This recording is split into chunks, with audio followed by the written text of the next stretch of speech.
The title of my talk is in reference to a quote by the poet William Stafford, which goes, "Successful people cannot find poems, for you must kneel down and explore for them." I found this quote in a book by Kathleen Norris called Amazing Grace, A Vocabulary of Faith, a book that has been hugely influential in my quest to experience genuine faith in the existence of God, and even trickier, to feel at home in a Christian church setting. Kathleen says of this quote that when confronted with her own discomfort with Christianity, this kneeling down and exploring applies to religious belief as well as to poetry. She says that, "As a poet, I am used to saying what I don't thoroughly comprehend, and once I realized that this was all it was, that in worship you are asked to say words that you don't understand, or worse, words that you presume to think you have mastered well enough to accept or reject. I had a way through my impasse of equating religious belief with a suspension of intellect. I began to appreciate religious belief as a relationship, something that I could plunge into, not knowing exactly what I was doing or what would be demanded of me in the long run." Furthermore, she says, "With the words and concepts that seemed most suspect, the virgin birth is a good example, I learned not to rush to judgment, but to be attentive. Fortunately, believing, like writing, is more process than product. There is no time limit." Now, Daryl has assured me that I'm not expected to be a wise sage in this talk, that mainly this is an opportunity for the congregation to get to know me a bit. So with that encouragement in mind, I offer you my personal tale of how I came to feel at home as a member of the United Church of Christ. And then I'd like to share with you a little bit about where I feel God is currently calling me. I grew up in the Presbyterian church, I suppose a given since my paternal grandfather was a Presbyterian minister. I say suppose because my father instilled in me from a young age a sense of ambivalence toward the church. My father was the firstborn to a family of 10 children and was named after my grandfather, who in turn was named after Charles Wesley, he of "Christ the Lord is risen today" and "Hark the Herald Angels Sing" fame. My dad was expected to follow in his father's footsteps and become a man of the cloth. In fact, he was the only of the 10 children to receive braces on his teeth for that reason. However, it was not meant to be. My dad knew himself to be an atheist. This made him truly the black sheep of the family. I count 2 ministers and 4 ministers of music among his side of the family. You should hear our family sing Grace before meals at our family reunions.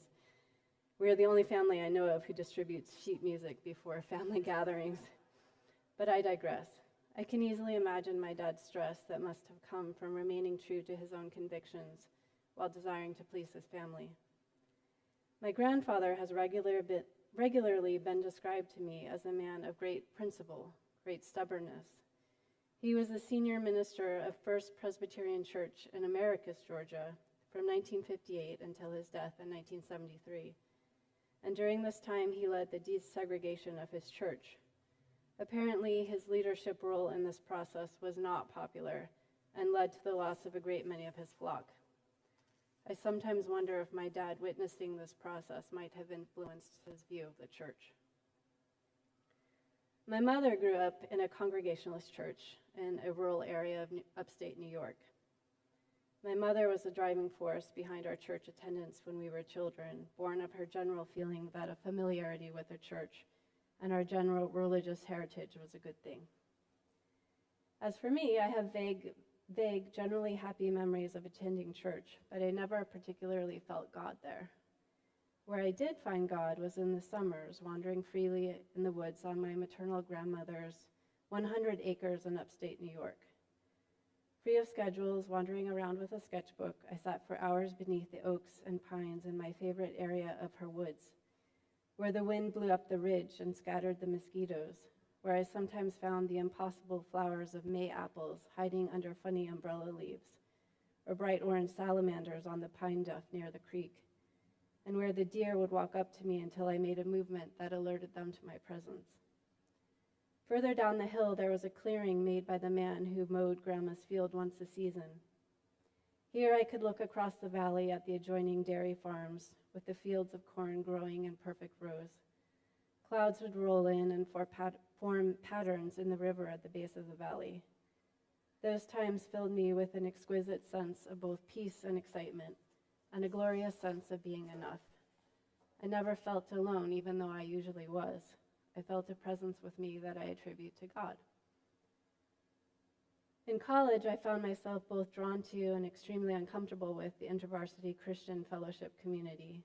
Most of my best friends were members of that group who very lovingly exerted pressure on me to proclaim myself a member.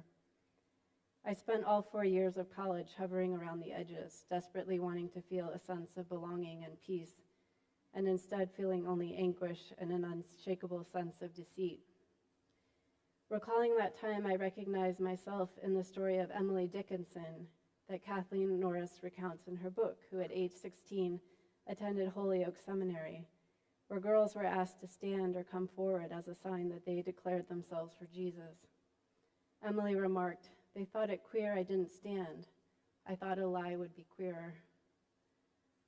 During the summer months of college, I worked for the National Park Service in Arlington, Virginia.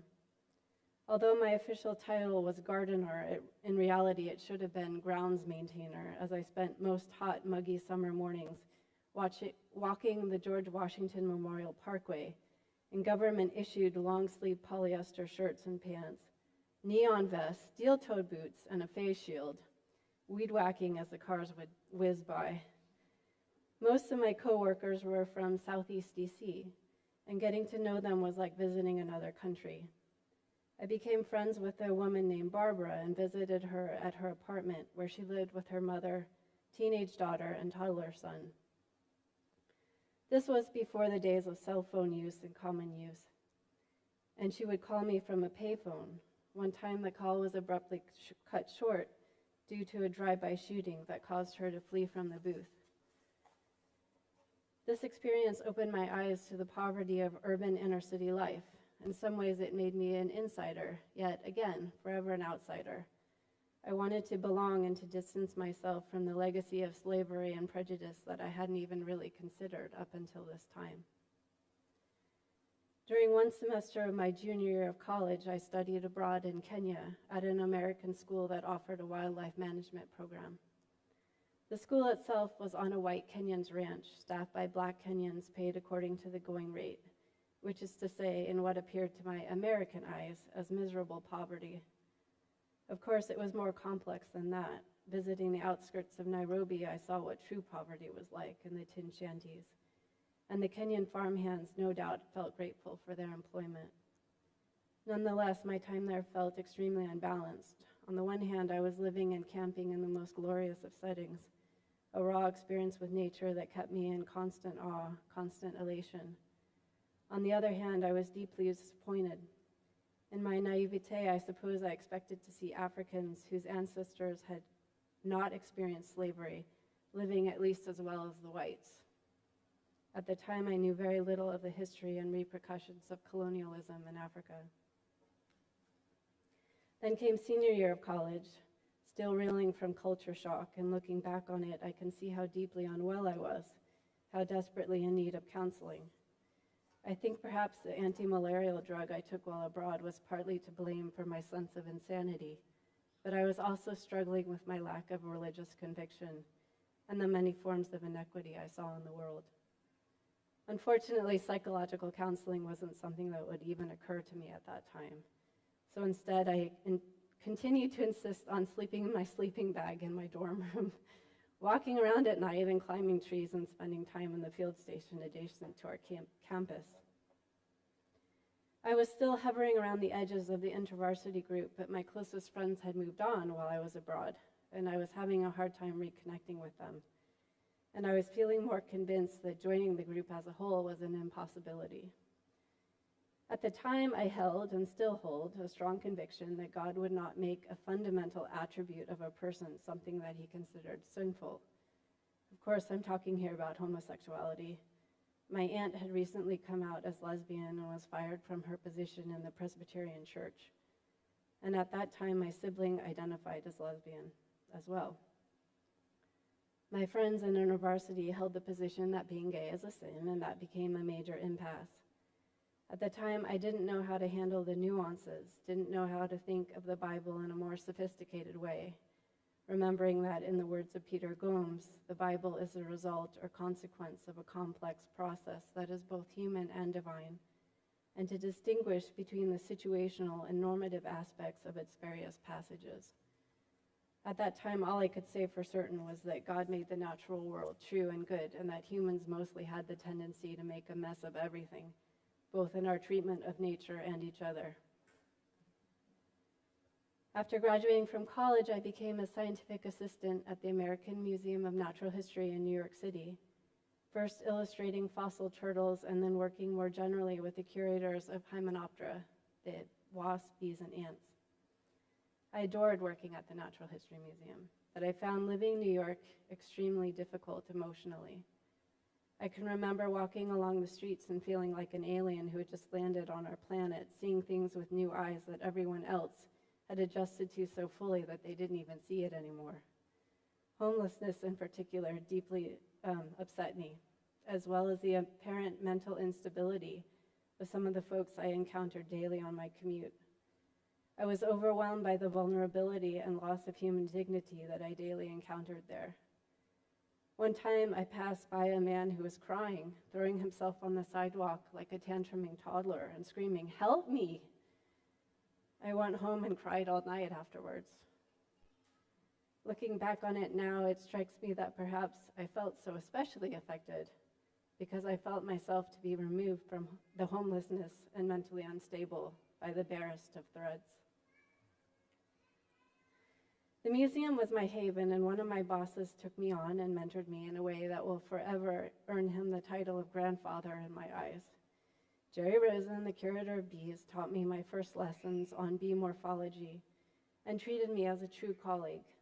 We went on field trips to dig up bee nests and made new discoveries in bee eggs and larvae. After a few years at the American Museum, I was hooked on both bees and museum work. So at age 25, I moved to Lawrence, Kansas to obtain my PhD in entomology at the University of Kansas. I worked with Charles Michener, another grandfather figure to me, who did wonders to restore my faith in humanity by virtue of his genuine kindness and decency. Around this time, several other frayed edges of my life started getting repaired. I started seeing psychologists as part of the school health care system, and I started attending Plymouth Congregational Church, a United Church of Christ. At first, attending the church stirred up all the old worries in me, the sense of being an outsider, of not being sure that I agreed with or even understood all that I was being asked to profess as a part of the worship service.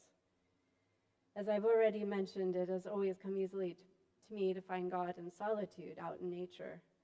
Being around people, especially in religious gatherings, immediately puts my hypocrisy radar on high alert, that what we pray as a group might not be what I actually believe. But the more I attended, the more I felt at home. It helped that the congregation had adopted the open and affirming policy prior to my arrival. And when I met privately with the pastor, Peter Lucky, I felt able to confess to him that if I was really being honest, I felt myself to be a Unitarian who happened to find Jesus' message compelling. He laughed and said, "You know what people sometimes say UCC stands for? Unitarians Considering Christ." What a weight off my shoulders. My dark secret was out, and I was not only not frowned upon, I was accepted and affirmed for exactly who I was. My doubt was welcome, even expected. It was around this time that I was introduced to some helpful authors, among them Kathleen Norris, who I've already mentioned, and Peter Gomes, who encouraged me to quest for a life that is good as opposed to the empty promises of the good life. I also read Marilynne Robinson's Gilead. It would be hard to overstate how much this book spoke to me at this particular point in my life. Here I was living in Lawrence, Kansas, arguably the epicenter of the Free State movement, started by Congregationalist immigrants from Massachusetts, who hoped to offset the influx of pro-slavery immigrants from Missouri. I was attending the very church those Congregationalists founded, whose first minister's home was burned to the ground in Quantrill's raid 2 years after Kansas was admitted into the Union as a free state by U.S. Congress. Not only that, again and again, Gilead very sensitively and beautifully addresses the tension brought about by disbelief in the children of devout families. Reading this book allowed me to see both myself and my father in newly sympathetic eyes. At this point, I was on the threshold of joining the church, but there was one hurdle. I had never been baptized, and I still wasn't totally 100% sure that I believed in God. Two things ushered me through that hurdle. First of all, my reading encouraged me. I read about Anne Lamott's baptism story, how she called her pastor on the morning of her baptism and told him she didn't think she was ready, because according to her, she wasn't good enough yet. Her pastor said, "You're putting the cart before the horse, so honey, come on down." I take that anecdote as a charming shorthand for what Norris says of plunging into a relationship with a congregation, not knowing exactly what one is doing or what would be demanded in the long run. Norris says, at its Greek root, to believe simply means to give one's heart to.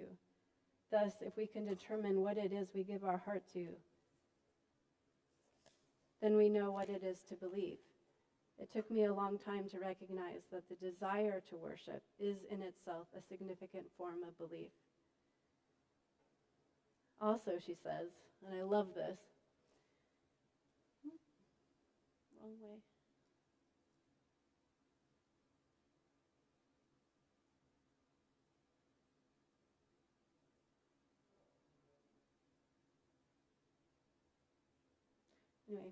Anyway, praise of God is the entire reason for worship. It is the opposite of self-consciousness. But when a person is struggling mightily with conversion, anguishing over issues of belief and doubt, worship can become impossible. But if I had to find one word to describe how belief came to take hold in me, it would be repetition. Repetition as in the ballad form in poetry, where although the refrain is the same from stanza to stanza, it conveys something different each time it is repeated because of what is in the lines that have come in between. Over time, it was the ordinary events of life itself, coming in between the refrain of church service, that most developed my religious faith. Norris says, worship summed it all up and held it together, and it came to seem like a ballad to me, one that I was living. Worship itself thus became the major instrument of my conversion. And the other thing that happened, well, recounting it is a bit embarrassing because it just seems so cliche.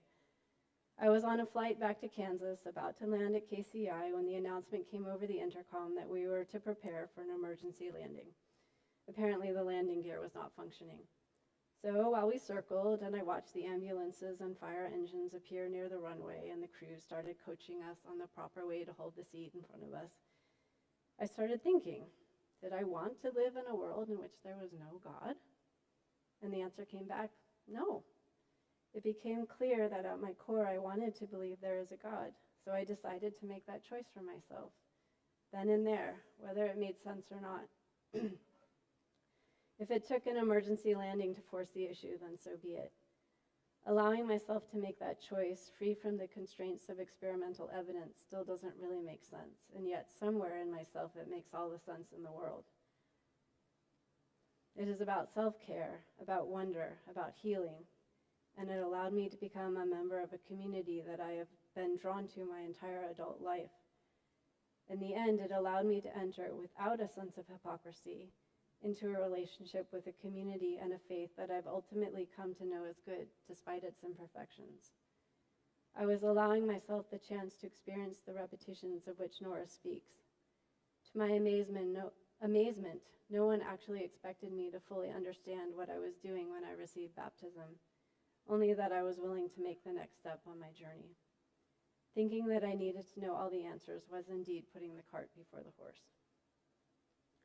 In Gilead, Robinson writes, there is a reality and blessing which I take baptism primarily to be. It doesn't enhance the sacredness, but it acknowledges it, and there is power in that. During my time in Kansas, I felt blessed again and again, not only by the baptism, but by the other sacraments, prayers, and traditions. I recall the incredible sense of calm that came when Reverend Lucky prayed over me the day before my comprehensive exam and reminded me where I found my worth. Many moments during evening groups where we discussed forgiveness and moving through grief, passing the communion tray and saying, "The body of Christ broken for you," holding hands with the stranger next to me at the end of church service and singing, "God be with you until we meet again." After graduation, I moved back to DC for a postdoc with the Smithsonian, and then to Logan, Utah for a postdoc with the USDA.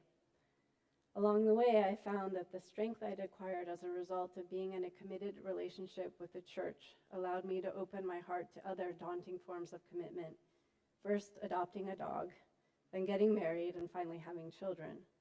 It helped me get through a diagnosis of Crohn's disease after my first daughter was born. Here and now, I still don't think I have any remarkable sense of certainty about, well, anything really, especially about ultimate truth when it comes to religion. But I can say with certainty that allowing myself to view belief as an unfinished process, and therefore allowing myself to feel the presence of God, not only in nature, but also in the presence of a religious community, has been deeply healing and grounding. These days, the repetitions that strengthen my belief look like Pastor Daryl's reminders each Sunday that our worship is over, but our service now begins, and Kay Marie's powerful voice inspiring us to hear the Psalms with new ears. The blessings look like loving and sympathetic glances from the members of our congregation when my daughter squirms her way through the children's moment, and David's soulful voice moving me to tears during the Martin Luther King Day service. I'm so very grateful to be a part of this community. Where do I feel God leading me in the future? As I mentioned, conservation of the natural world is a cause near and dear to my heart. We commit ourselves each Sunday to the stewardship of God's creation, and this, like so many of our world's problems and hurts, can seem like such a daunting and overwhelmingly depressing task. I would like to share some things that I've learned in just the past few years that I find absolutely fascinating and that give me such hope for the future. I found incredible inspiration and traction in the vision of many San Diego members of the California Native Plant Society. Their vision, as I understand it, is to welcome natural ecosystems back into areas of human habitation by recreating food webs in our own yards and public spaces. Something that may not be obvious to you, it certainly wasn't to me, is that many of our native insects actually require native plants to feed. For example, most butterflies need certain groups of native plants in their caterpillar stage. Certain swallowtail butterflies eat only native members of the carrot family. Others only eat thistles. Monarch butterflies are famous for their dependence on milkweeds, hair streaks on deer broom, tailed coppers on currants, tiger swallowtails on sycamores, blues on buckwheats, silk moths on ceanothus, red admirals on nettles, fritillarias on violets, hair streaks on mistletoes, yucca moss on yuccas. You get the picture. Daryl, could you advance? These symbioses are, of course, not limited to butterflies. Most families of insects have some degree of specialization in their diets. Bees, of course, are my particular specialty. I have had the honor of naming several bee species, including 2 species after my daughters. One of these, Triapelus matildae, can be found right next door in Mission Trails Regional Park. It is a relatively rare parasitic bee, which relies on host bees in the genus Melissodes. Bees, in turn, rely mostly on our native asters. Now, why should we care about providing food for our native insects? To me, the beauty of these creatures is reason enough, but for those of you not convinced, how many of you are fans of our native birds? Did you know that most birds eat caterpillars during at least part of their lives? God's creation is indeed an intricate web. Without native plants, neither caterpillars nor birds can survive. The web extends to all members of creation. Our gorgeous amphibians, reptiles, and mammals are all part of that web. I'm a relative newcomer to the unique ecosystems here in San Diego. I've had to relearn much of what I knew from the mid-Atlantic area of the East Coast. And friends, nothing is as simple as it seems. First of all, there's an absolutely amazing symbiosis here between mycorrhizal fungi and native plants that has to be understood and preserved. Have you ever wondered why non-native mustard is so incredibly rampant in California? It turns out this mustard has no relationship with mycorrhizal fungi. and therefore they can grow and exist in areas with damaged soils where the fungi no longer exist. So what damages these fungi in our home gardens? It turns out the answer is watering during the hot summer and fall months. Back east, no one thinks twice about plants going dormant in the winter months. And here in San Diego, we also have a dormant period. It's just reversed. Our plants are adapted for water in the colder months, and the relationship is damaged when we try to force growth during the dormant summer periods of heat. Imagine what we could do together if we all set aside even a portion of our private land to provide refuge for our native plants and animals. Imagine how our water use might drop. Indeed, nothing is as simple as it seems. Many of you by now have heard that our western monarch butterfly is in dire straits, down more than 80% from counts in the mid-1990s. Daryl? And many of you are trying to do your part by planting milkweed. However, not just any milkweed will help our monarchs, and if you are planting the orange-flowered tropical milkweed that most nurseries still insist on selling, well, you are inadvertently causing harm to the very animals that you're trying to help. The native milkweeds of San Diego all die back and go dormant for portions of the year. Daryl, could you advance? This is extremely important because monarchs are attacked by an obligate parasite called Ophriocistis electrospira, whose spores linger on milkweeds. In order to break the cycle of infection, we must have times when the milkweeds are not present in San Diego. In other words, do plant milkweeds, but be certain you're planting the natives. And then one more, Daryl. Finally, if you're new to native plants, maybe you don't even know which plants are native. I'll give you a hint. Almost nothing in Kensington is native. I'd like to introduce you to an absolutely phenomenal resource. There's a website called Calscape that was founded by Dennis Mudd, who lives right next door in Poway. All you have to do is enter your zip code into the search bar, and it will give you a list of all the plants that are native to your zip code, their growth requirements, and even a list of nurseries that carry the plants for sale. So I put in 92116, and there are 916 plants native to that zip code. Thank you for allowing me the chance to share my personal story and to share a bit about where I feel God is leading me. I'm honored to be a part of this community of faith.